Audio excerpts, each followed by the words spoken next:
Ooh, excuse me.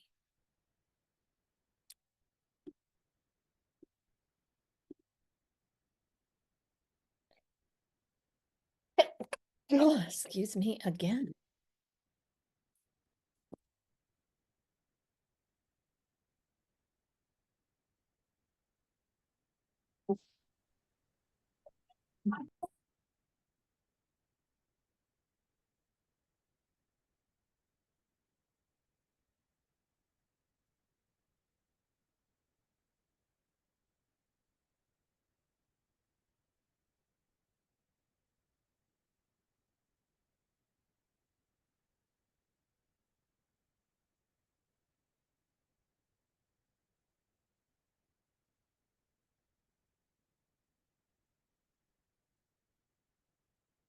All right, it is 6 o'clock Central Time. Let's go ahead and get rolling with this live chat.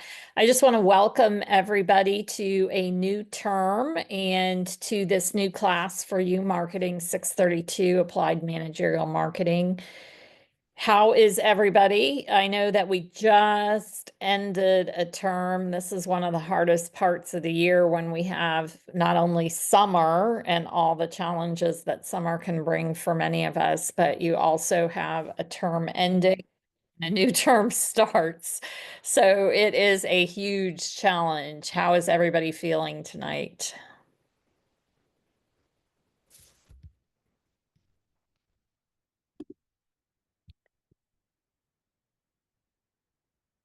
Good. Okay, I've got a few that you're great, tired, but you're going to get it done. Let's get going. Hopefully, a lot of you are see the light at the end of the tunnel, so that you know that you have a few classes to do. You know when you're going to be done, and you can have that achievement and the goal under your belt that you did this and you accomplished it. So. And let's see, Katrina, your dinner arrived. Hey, I just finished dinner with my family.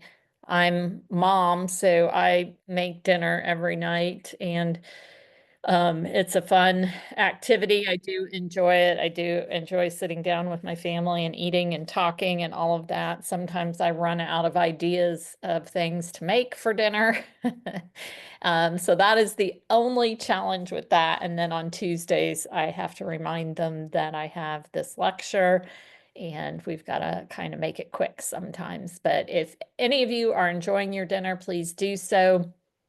I'm going to typically my format for the live chat is that we cover any sort of housekeeping things from the previous week. We talk about, and in the first 15 to 20 minutes, I spend quite a bit of time talking about the assignments that you have. So I answer questions, I explain what needs to be done. I tell you the things that usually trip people up. I've been teaching this class now for like 6 years. We've changed some of the assignments quite a bit, but I've done a lot of work with this class, and so I know what trips people up, and I can give you good advice on how to do these assignments. So what I'm going to tell you is that even if you can't attend the live chat, so we're going to have them typically every Tuesday at this time. If you cannot attend the live chat, please watch the archive, at least that first 15 to 20 minutes where I go over the assignments, because I will tell you this. The people that watch the live chat do very well on the assignments. The people who do not watch the live chat or the archive or anything, and they just go forward on their own, usually do not do well. So I try to give advice. So we'll cover any kind of housekeeping things, then we'll go over the assignments, and then I go into the course content. So it's also your time, and I will tell you, I love to be interrupted with questions. So please feel free. I typically mute everybody as you're coming on so we don't get background chatter and things like that. But please feel free to unmute yourself and ask questions as you have them. You can type them in the chat if you want. Sometimes it's hard for me to do the lecture and see what's in the chat. So I truthfully do not mind at all for you to unmute yourself if you have the ability to do that. Some of you sometimes watch from work and can't maybe talk or participate, but however you want to do it, feel free to interrupt, ask questions. This is the time for you to do that.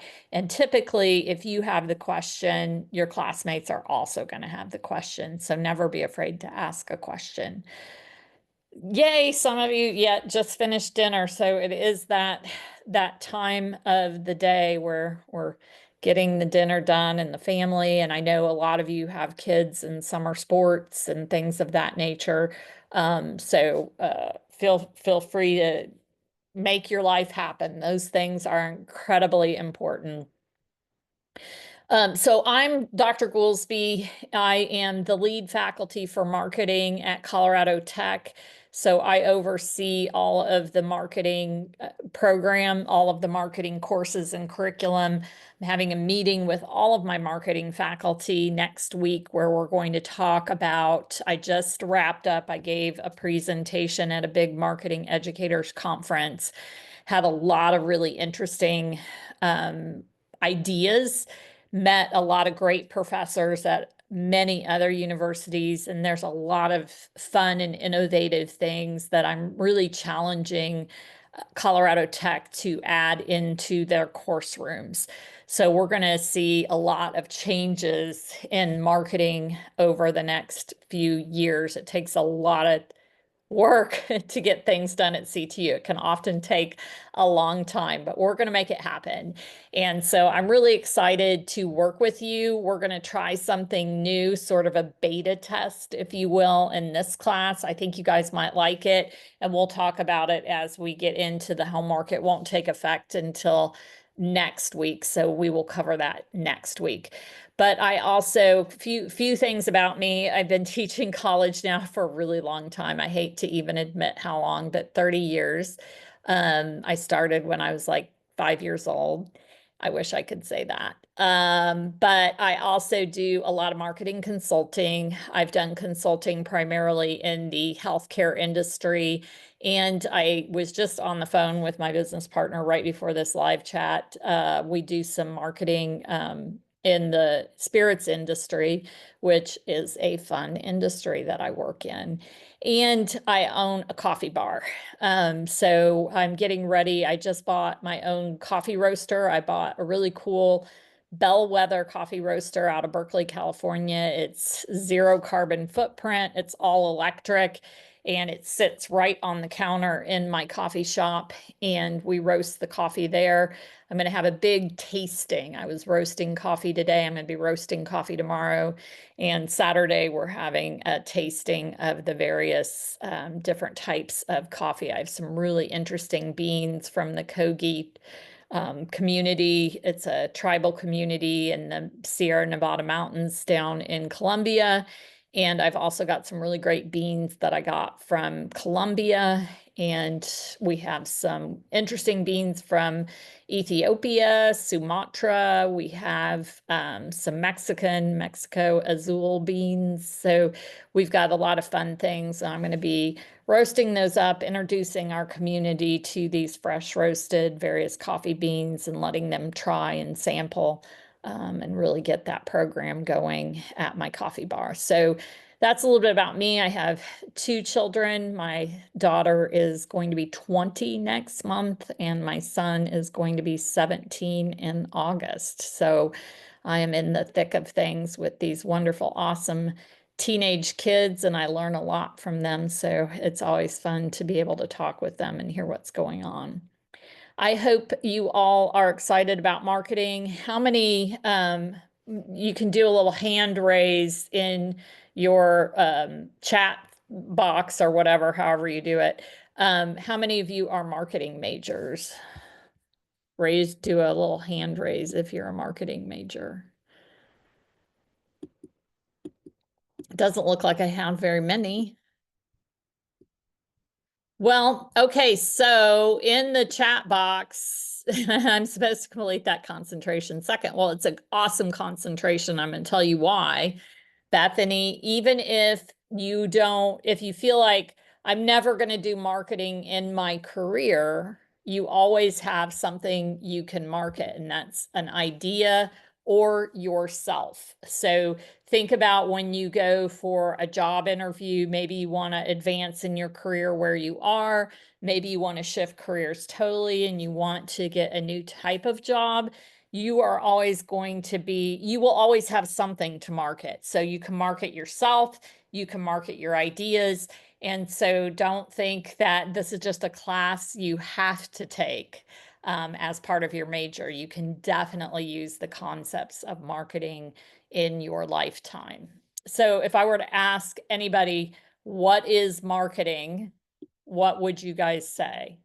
You can put that in the chat box or you can unmute yourself and chime right in. But what is marketing?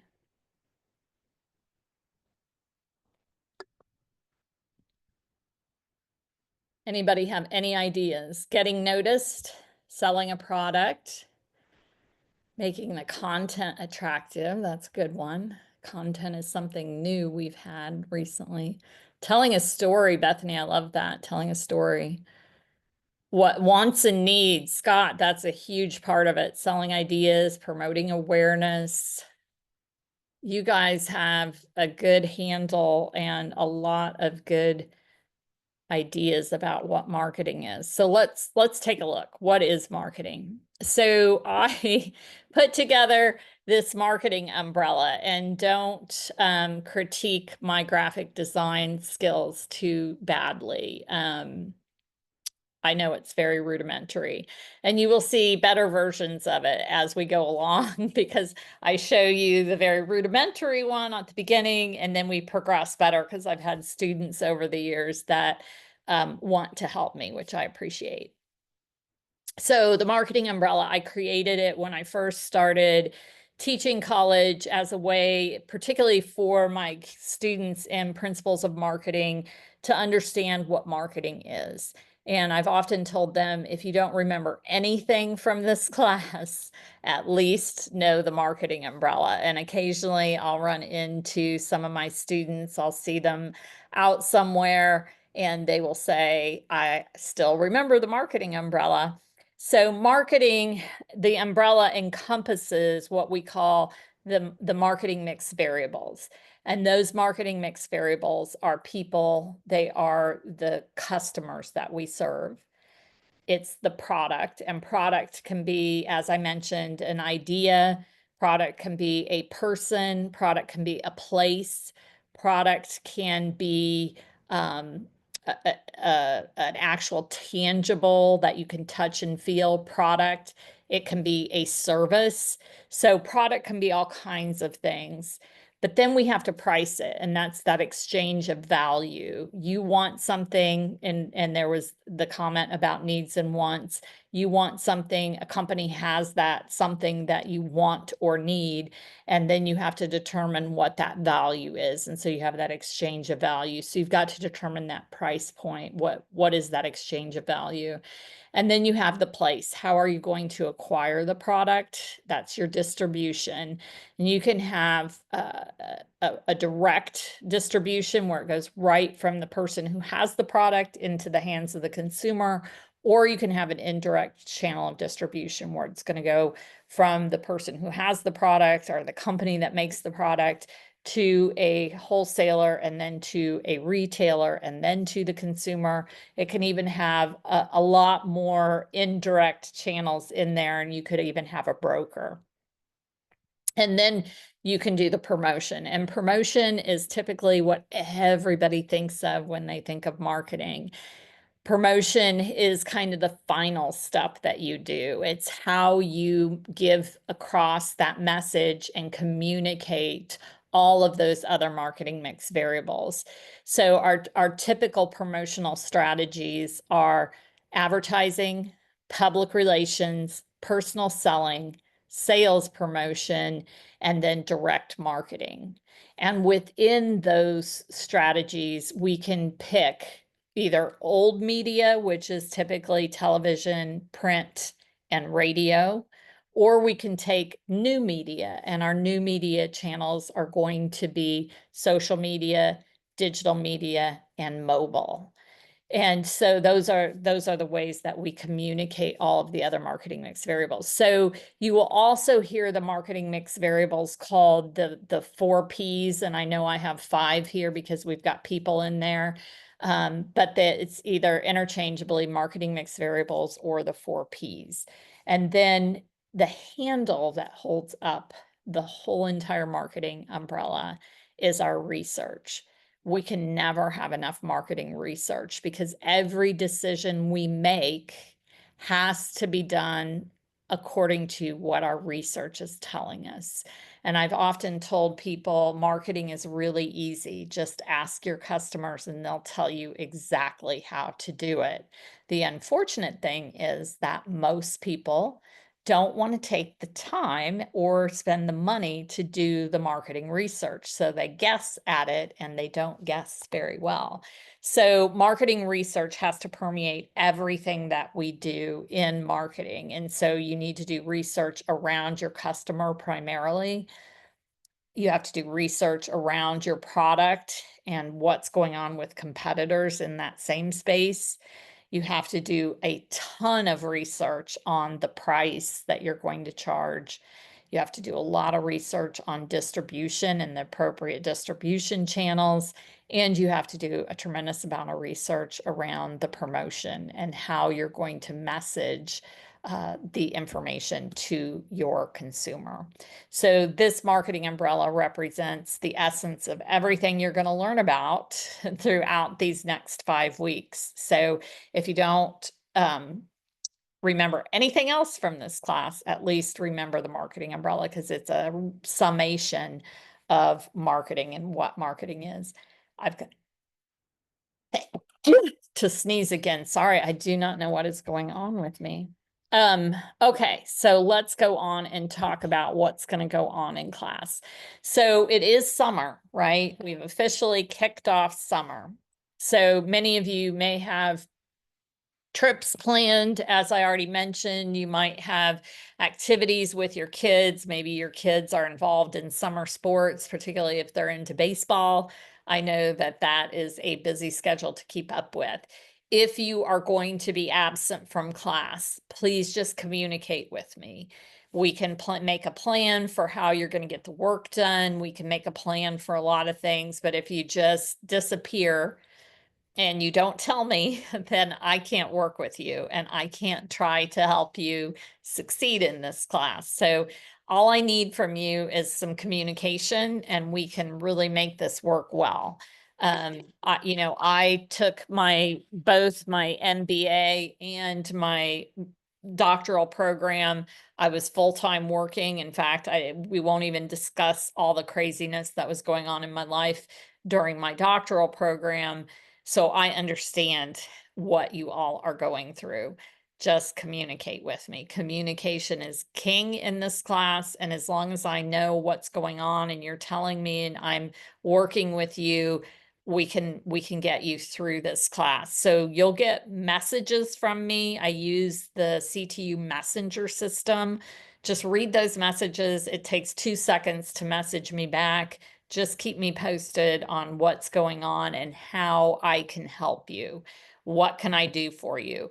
If you're going to be gone and you need to turn your assignment in late, all you need to say, I don't need all the details. I won't read all the details. I don't have time to read all the details.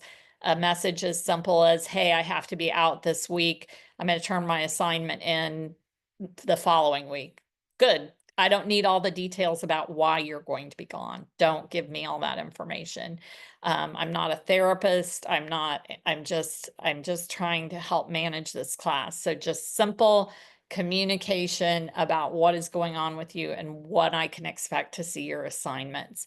As long as we plan and communicate, you should be okay.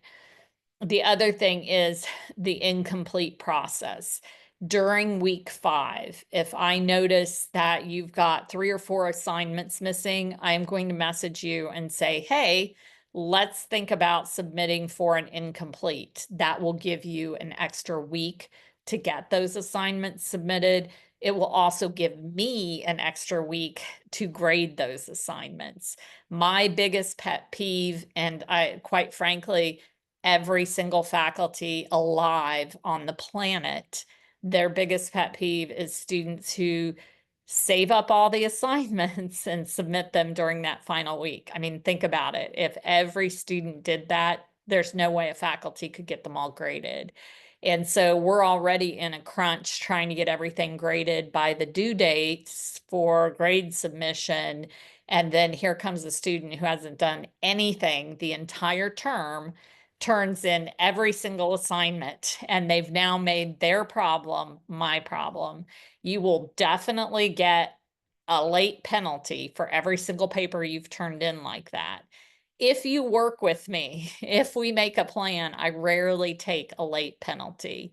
But if you're just trying to sneak things in and you're not trying to work with me, you're definitely getting a late penalty. So that should be a good reason to work with me and communicate. So make sure that we are communicating, make sure that you're being respectful, make sure that you're not making your problem my problem and burdening me with a whole term's worth of assignments at the very end of the course.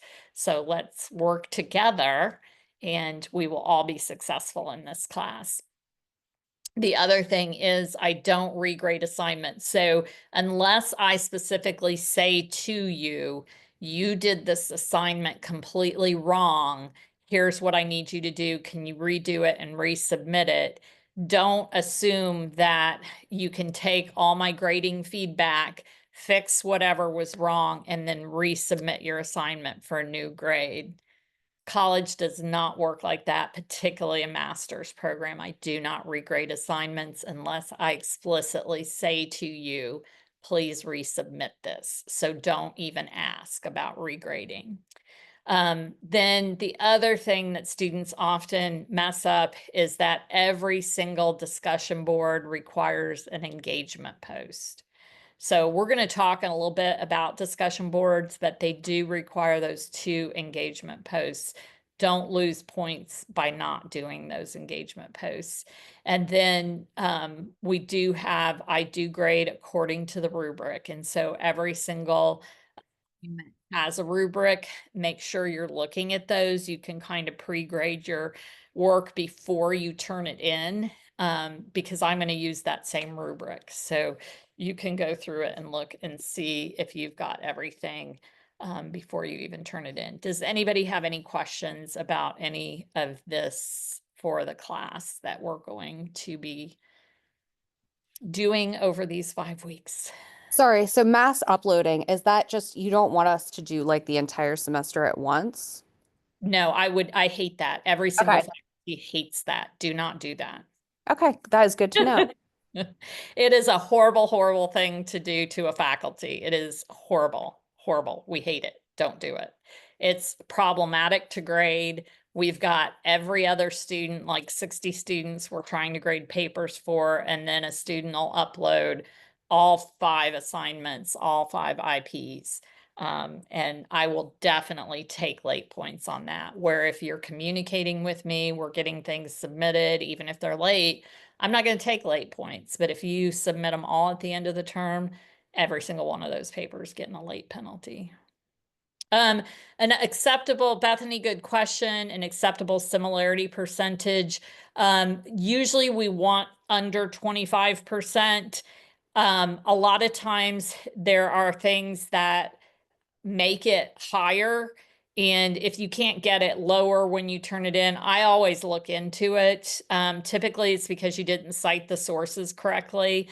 So if you're not doing APA correctly, if you're not citing sources correctly, that's going to give you a high similarity score. Particularly, usually the problem is the way students usually if you're citing a source, you're paraphrasing something somebody said. Most students just copy direct, like the whole whatever they've found, whatever the information is, they copy it directly and don't cite it as a quotation. And that's going to give you a really high similarity score. So I look into that to make sure why the score is high. And so typically I'll be very lenient with that because I know that that's typically the issue. If I look in there and it has direct copy from another student paper, because it will show me that if you've copied from some other paper you found online, you're going to get sent to academic integrity. So just be honest in your work and don't cheat, and you should be okay. Any other questions on that? I want to say something, Professor. Good evening, but like my fire alarm is going off because my husband is cooking, so I don't want to disturb the class. Oh, that's funny. That made me laugh. Go ahead and ask your question. Yeah, not ask a question, but make a quick comment. Oh my God, my house is on fire. Please pardon. Okay. All right. Very good. All right. Okay. So a couple things on the source citations. Words, make sure you're proofreading. I always use Grammarly. Use whatever proofreading, or if you're in Word, their editing software has improved over the years, so that's also really good. And then make sure you've got those APA source citations. When you have end of paper references, you need to have corresponding in-text source citations. I just graded a whole bunch of papers for a course and they never took out the end of paper references that were included with the template. I looked at them. I'm like, you haven't used any outside sources. These sources you've included were what was included in the template. They're irrelevant to what we've written in this paper. So just make sure you know what you're doing with APA. And I've included a couple of links, one for the CTU Writing Center and then Purdue OWL. Both of those will help you with your citations and your corresponding end of paper references. I have a question about the template. Yes. I looked at it last night. It's not, do you want us to use not in Word? Do you want us to copy and paste it into Word or PDF when we submit it? Do you care like how it's submitted? You can do either one of those. Okay. It just showed up in like a notebook kind of Oh, that's application. weird. I didn't know that. That is odd. Can you share your stance on citing the textbook for the course as well as information pulled from it? Yes, you can use information from the textbook and information from websites. And what I will say, this Purdue OWL link that I have, and I'm going to send this PowerPoint to you at the end of this live chat. I'll send it in your email. And these links, you can click on them, but let's say you want to use a website, just copy your URL for the website. You can put it in Purdue OWL and it will tell you, it will give you both APA in-text source citation and your end of paper reference. It will format it for you. All you have to do is it even gives you a button. All you have to do is click the button to copy and then paste that into your paper. So definitely use the textbook as a citation source and use websites, but make sure that you cite it in text where you use it at the point where you use it, and then as an end of paper reference. And when you use a source in a paragraph, make sure that you include your in-source text, the citation, at the point where you use it. A lot of students just put a general catch-all at the end of a paragraph. That's not how you do that. That will also give you a high similarity score. Right. Excuse me, Professor. Thank you so much. Now I can speak because that fire alarm is off. Okay, good. Also, I have noticed that when you use the template, the Turnitin picks up that it reads the actual questions that is on the template and it puts it also in that OV score.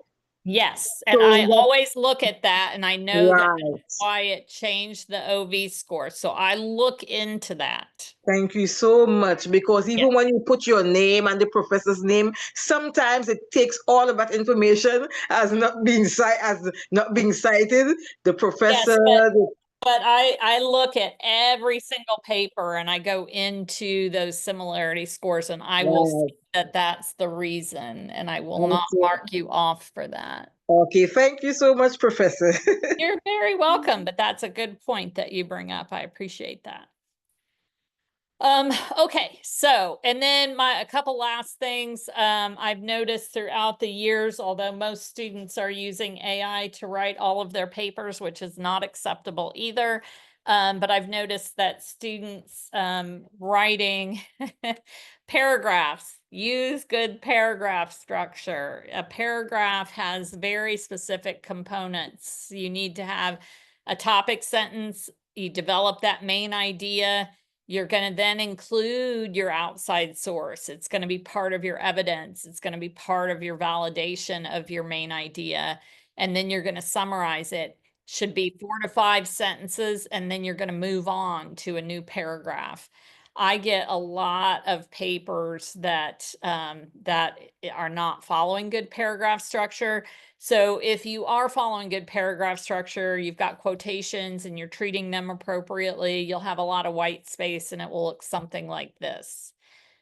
If, however, you are not using good paragraph structure, it's going to look like this, and it's going to be all jumbled together. You're going to have way more than 4 or 5 sentences, and it's going to be unbearable to read. Don't write like this. Use good paragraph structure, and you will see me rail on that throughout the course because it is important to have good writing practice. All right, so that's enough about that. Let's go on to our assignments that we have for this week. Your first one is your discussion board. It is due Thursday with your peer responses due Saturday. And this is simply one that you should already have filled out and you can use it. It's the standard for every single CTU course you'll be taking.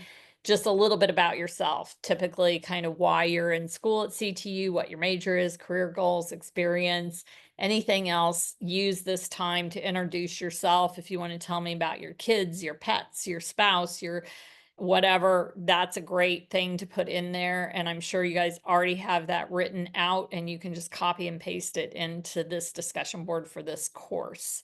I enjoy reading those. I enjoy finding out about you so that as we go through the class, I can know kind of why you're in the class, what your background and experience is, and that helps me to better help you throughout the class. So I do look forward to reading those. So make sure you get those in, and then those do require the 2 peer responses as well.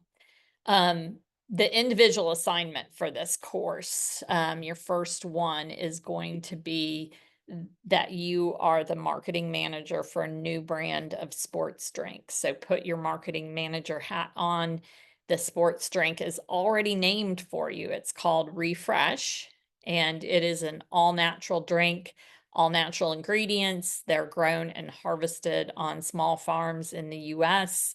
The bottles and packaging are made from recycled materials, and you are going to launch this product in the local market. So you actually are going to take your course concepts and apply them to this new product called Refresh. So you're going to talk about the features and the corresponding benefits for this brand. And I am going to go through the next few slides. We're going to talk about features and benefits so you know exactly how you're going to do that. Every single feature needs to have a corresponding benefit. The benefit is what's in it for me, the customer.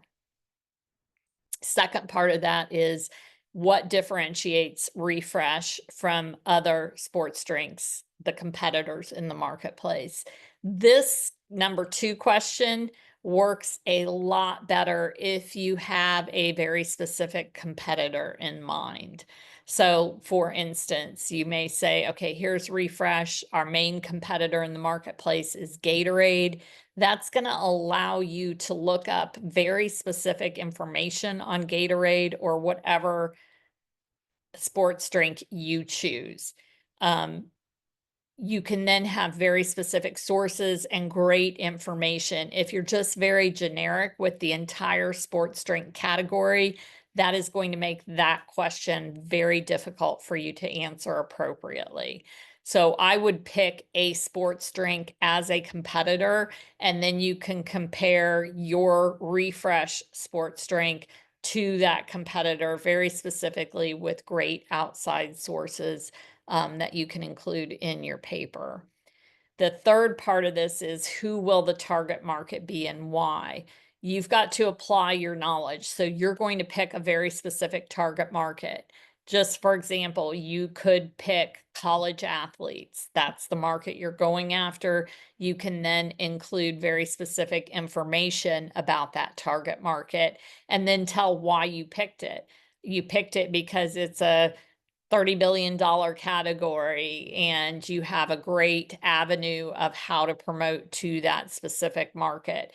So things like that should be included in your reasoning.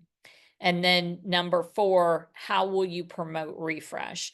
You can only do promotion when you have a very specific target market, because remember, your promotion is your communication with your customer. If you don't know who your target market customer is, you won't be able to pick promotions that they will pay attention to. So you can get really creative and you can say, we're going to do a social media influencer campaign. We're going to run ads at the local bus stop, whatever it is. You can do fun and specific things, but make sure that you know why you're using those promotions, because they need to really link with your target market. Let's see, I have a question. I don't understand how to determine, I was reading about market segmentation. We're going to talk about that.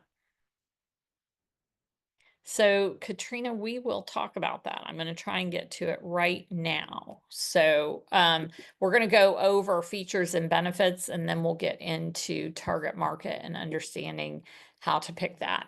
Okay, so that's your assignment. I'm going to go over the course concepts. We'll go back to that assignment, and then if you have questions, we can look at those questions specifically.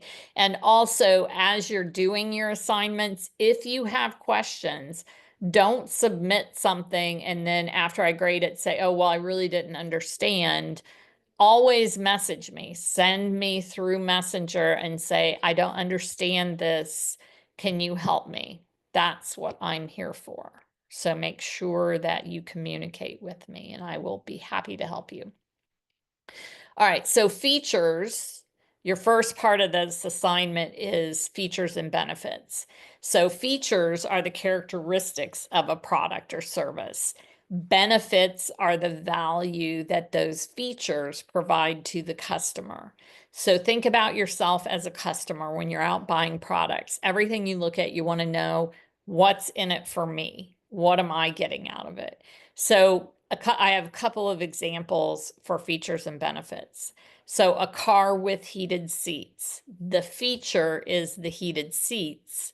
The benefit for the customer is a more comfortable ride in cold weather. A sleeping bag with insulation. The feature is the 1-inch layer of insulation. The benefit is that the sleeper, the customer, will be warm and comfortable all night. A college course. You're all in a college course. The feature is the descriptive facts of the course. The benefit is what the students gain from the course. You're going to get an understanding of that concept. You will be employable in the marketplace, and you will have that piece of paper that will help you.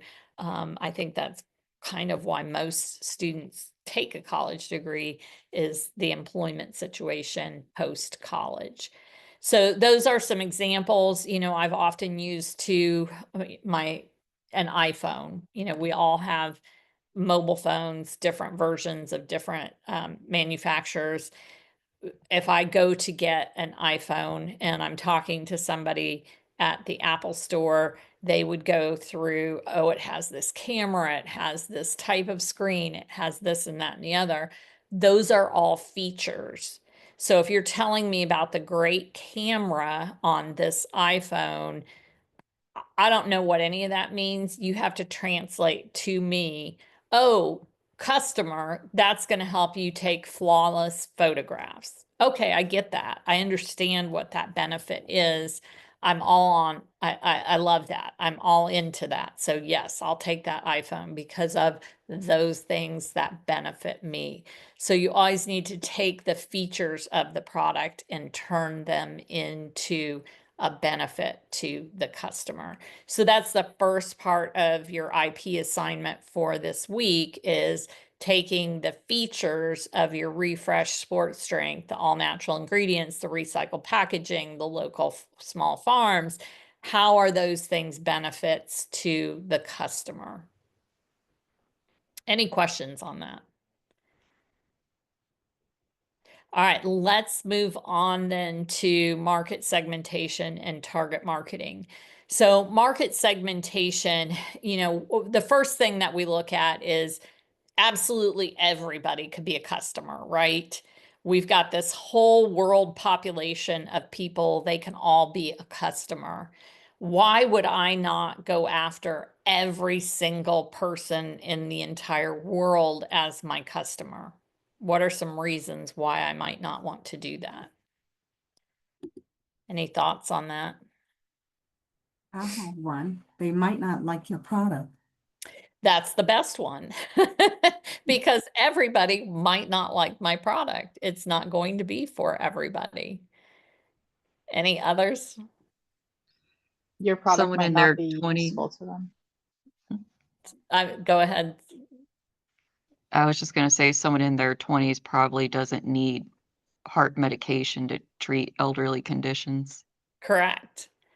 So the product might not be for everybody, but another reason why companies don't do that is none of them have the resources. It's impossible to target everybody for your product because you've got to figure out how to distribute to everybody. You've got to figure out a price point that everybody will be okay with. You've got to figure out promotion. How are you going to reach them? If I am advertising on a local news channel, let's say I want to advertise the nightly news on NBC, and my product is for a teenager, what's the likelihood that they'll ever see that communication? Never. Zero. The likelihood is zero. I don't think my kids have ever even turned on the TVs in our household. So I have a question. yes. Now, if you would have restructured and said TikTok, then your audience would be vast. If my audience is on TikTok. Yes. If you Not everybody is on TikTok. So this okay, the older generation, my generation, no, we don't even care about TikTok. Probably half of us don't even know what a ticket on talkie is anyhow. But the young people. Right, if they're my target market, and this is my point that I'm making, you're helping me make it flawlessly, is that you've got to take the whole population and you've got to determine out of that whole population, who is my target market. So I'm going to give you an example, and you'll hear me use my coffee bar a lot because it's a very easy example for everybody to understand. I am one little local coffee bar.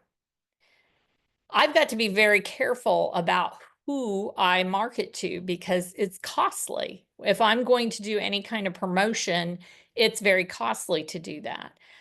Everybody is not my customer. I don't have a drive-through, so the people that want fast food coffee are not my customers.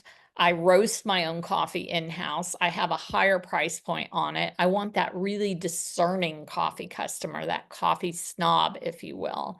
And I'm going to be very careful about the channels that I use to communicate with them because I want to be very specific. And if I do an ad, let's say I run an ad on Facebook or Instagram, I'm not going to do it to the entire world because I'm just one little local coffee bar. So my target market is within a 5-mile radius. Everybody is not my customer.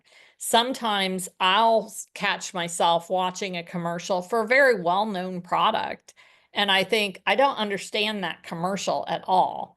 I don't understand it because I'm not their customer, and that commercial was not targeted towards me. So I have no idea what they're talking about in that commercial. I didn't get half of it because I'm not that customer. I am not their customer. You do not have money to market to everybody. You don't have the resources. So you've got to pick. So out of the entire world population, we segment down to groups of customers that have similar sets of needs and wants. And we all know, even all of us that are on this live chat, we all have different needs and wants for products, for services, for things. You know, if we had to decide tonight amongst ourselves, we get $1 million to take a vacation, I guarantee you that we could not come up with a decision on how to spend that $1 million, where we would go and what kind of vacation, because we all have different needs and wants. So we take that entire world population and we segment it down and we divide the customers into these groups with similar needs and wants. From there, we can divide it even further, and we can divide it by geographic segmentation. We can divide it by demographics, and demographics are those things that are really easy to identify: age, gender, income, education. The US Census that gets taken every 10 years has all of that information in it for every single community, and you can access that uscensus.gov and find out what that looks like for your particular community. So information like that. Psychographics and behavioral is more based around usage and hobbies and interests and things of that nature. So you can really segment down and really narrow it down and have a very tight little niche market based on all 4 of our segmentation variables, and really tighten it up. And the more that you tighten that up and you have a narrow focus on your customer and on your market, the easier it is to communicate with them, because you know where they are, you know what hobbies and interests they have, you know what social media they're on, you know what time of day or night they're on that social media. So the more market research, remember the research, the handle that holds up our marketing umbrella, the more research you have on the customer, the tighter you can get on your target market. So you can segment by all 4 of those segmentation variables and then pick one segment that has all of the attractiveness for your particular product. Does that help all of you understand market segmentation and target marketing? A little bit, I hope. One of the things that I used to do is when I was teaching in the classroom, I would take and I had a big amphitheater of marketing students, and I would take them all and I would divide them into groups based on, okay, those of you who are from this state, go stand in this corner. Those of you from this state, go stand in this corner. Then I would divide them even further based on what year they were in college, you know, freshman, sophomore, junior, senior. Then I would divide them according to what their major was. And then I always did this exercise. It was right around Halloween when I could go get the bags of candy, and I would divide them based on what kind of candy they preferred. So we would narrow them down, and eventually out of this whole amphitheater of kids, I would have probably 40 or 50 different groups with a few students in each group. And those were my segments. And then based on what we were marketing at the time, I could pick 1 or 2 or 3 different segments, and that would be my target market. That would be my entire focus for my product or service. So you cannot market to everybody. You need to narrowly define your market, and the tighter you can get it, the better off you're going to be for all of your marketing, because every single step in marketing, from the product to the price to the distribution and the promotion, all of it needs tremendous amounts of research around that customer, so you know how to reach them through your promotion, you know what dollar amount they're willing to pay for your product, you know where the distribution is going to work on how they're going to acquire that product. So that is your market segmentation. Okay, so segmentation and targeting. The next thing that we need to look at is brand positioning. So one of the other things that you'll be doing in your refresh assignment is looking at refresh as compared to another product on the market, a competitor. And so typically we position our products. What makes refresh different than the competitor in the market? So positioning is designing your offering to be distinct in the minds of not everybody, of your target market. And so it's a value proposition. And in order to have a good positioning statement, you need to know your target market and what is going to bring them value. You've got to pick one thing that is of value. You can't have multiple things, because your messaging needs to be clear and simple. And you need that one value proposition that's really going to become known in the marketplace and something that will set you apart from your competitor. So the example I always give is when my son was younger and I would pick him up after school. Any of you that have teenage boys, you know, they're always hungry. And he would say, "Can we go get a sandwich?" So in his consideration set would be all the different places in our community where he could potentially get a sandwich. And each of the places has a different value proposition. Might be the bread, might be the meat, might be the sauce, might be the wait time, might be, you know, all these different things. And so based on what he was wanting at the time, in his mind, he would go through that consideration set and understand the value proposition of each of those places where he could go to get a sandwich. That's what you want, is what is that value that you bring to your customer? How are you going to position yourself against your competitor? Don't try and do things exactly the same as your competitor. Do something different that provides that value to your customer. So again, the more you know about your customer and that target market, the better you will be able to position your product in the market. These are some companies, this is a little bit old, but value propositions. Hertz Rental Car, they wanted to be fast and convenient. Their target market was busy professionals, so they wanted to make sure that that target customer, the busy professional, could get that fast, convenient product right there at the airport. So now if you rent from Hertz, you land at the airport, you can go, and typically you can do everything online and just walk straight to your car, get in, the keys are in there, and drive off. You don't have to go up to the desk. You don't have to do any of the typical things that would bog you down as a busy professional. Volvo car manufacturer, station wagon, their target customer was that safety conscious upscale family. And so that value proposition that they wanted was to be the safest, most durable station wagon that a family could ride in.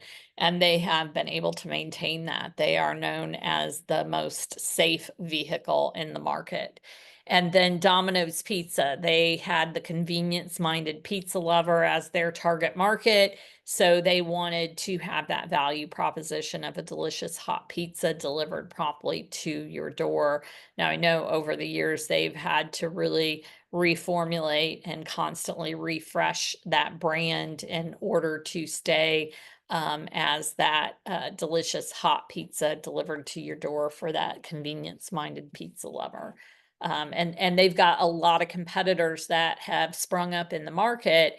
And so all of them have a different value proposition and a different position in the marketplace, typically based on the taste of their pizza. So you'll find consumers that have preferences for one pizza delivery over another, typically based on price or the taste preference of the pizza. So usually, and I just talked about the competitive frame of reference for sandwiches, you're going to typically compare one product against another and bring up the competitors. That is your competitive frame of reference. So you need to understand, remember our handle that holds up the whole marketing umbrella is that research. And so you've also got to research the product, which means researching the competitor and understanding and making sure that you still have a distinct value and a distinct position in the marketplace against your competitor. Typically in marketing, we have a lot of these different graphs and grids, but we would put them together looking at all the competitors and understanding what's of value to our customer, and then rating our product against the competitors and understanding where we hold the superior position.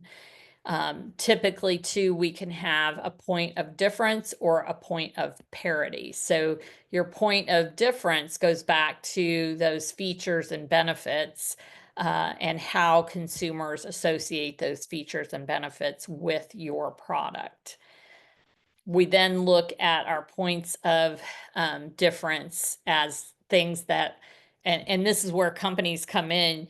You've got to do that research, the handle that holds up your whole marketing umbrella. Understand your customer, because you want your points of difference to be things that your customer desires, things that you can deliver, and things that are very different from your competitors. Because if they're too similar, it becomes very hard to communicate that difference. Points of parity then are attributes or benefits that are associated with a whole category of product. So the example on the screen here is beer, because all beer products want to show you that they are a good time. That's nothing unique to a specific brand. It is an association with an entire category. And so those points of parity are based on category. They're things that can be correlated across the category, and they can be competitive against products not in the category. And you'll see that we often do a lot of grids that look like the one on your screen here. So what we might do is take points of differentiation or points of parity, put them on a grid, understand where we are as a product and where our competitors are, and then we can take the different customer segments and see which one they align with more closely. Now, without market research, you would not be able to do this. So market research helps us do this so that we understand our competitors and we understand what our position is. And then we can develop a brand mantra, something that we can actually communicate. It's very simple and it can be inspirational for our customers.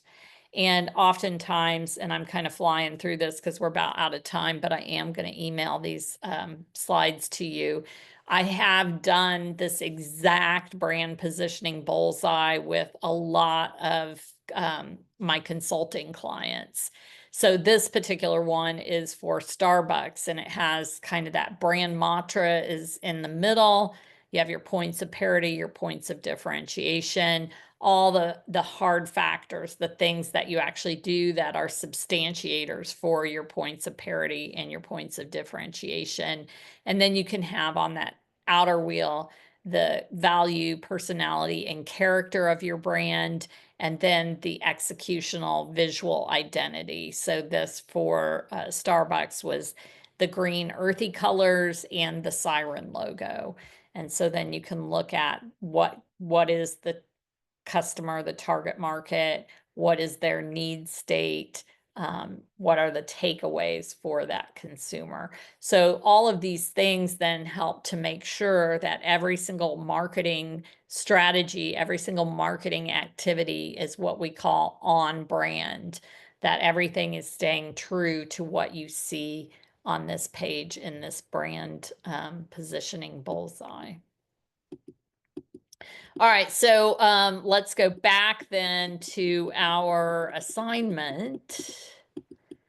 and make sure, so you understand features and benefits. Benefits are what's in it for me, the customer. So every feature that you identify for refresh needs to have a corresponding consumer benefit. How do you differentiate it from the competitor? So pick a competitor. You will then be able to identify those points of differentiation. Pick a specific target market, be very specific with it. Why did you pick them? And then you'll include that information. That's where you can bring in outside sources to validate why you picked the target market you did. And then how will you promote refresh? Have fun with it, but your promotion should be tied to your target market. You want to be communicating with your customer in a way that you will actually reach them.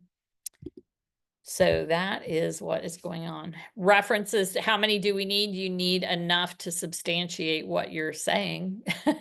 You don't need references for the discussion board. And this first discussion, you're just talking about yourself. So I don't know, your reference might be your spouse or your kids. And you don't need references on replies. It's just a discussion. And references on your individual assignment are, any outside information you bring in, any information of fact that you have gotten from an outside source needs to have the reference with it. And so, I don't look for a certain number. I just look at if you've got information and it's a fact, where did you get that fact? Show me where you got that fact. And I will say I look at quality over quantity. So don't give me a big old word salad trying to get to a certain word count. That will annoy the heck out of me. But I look for quality. If you don't have quality in there, if you don't have things to validate, that will be a problem. So is there no specific word count for you, Professor? I look for quality over quantity. Okay, thank you. Source is a scholarly source. It doesn't have to be necessarily scholarly. I'm not looking for it from a peer-reviewed journal article. It can be a website. It can be a magazine article, a newspaper article. So those can be your outside references. Good question. All good questions. Thank you. All right. There was a lot of information. I'm sorry. I feel like I did a lot of talking. And I hope maybe the next time you guys can do more talking than me. But that's our first week. So I look forward to working with you, and have a good night and a good rest of your week. And be sure to send me Messenger if you have questions. Oh, thank you so much, Professor. You're welcome. Thank you. And I'll be sending these PowerPoints here in a few minutes to your email. Have a good evening, everyone. You too. Thank you, guys.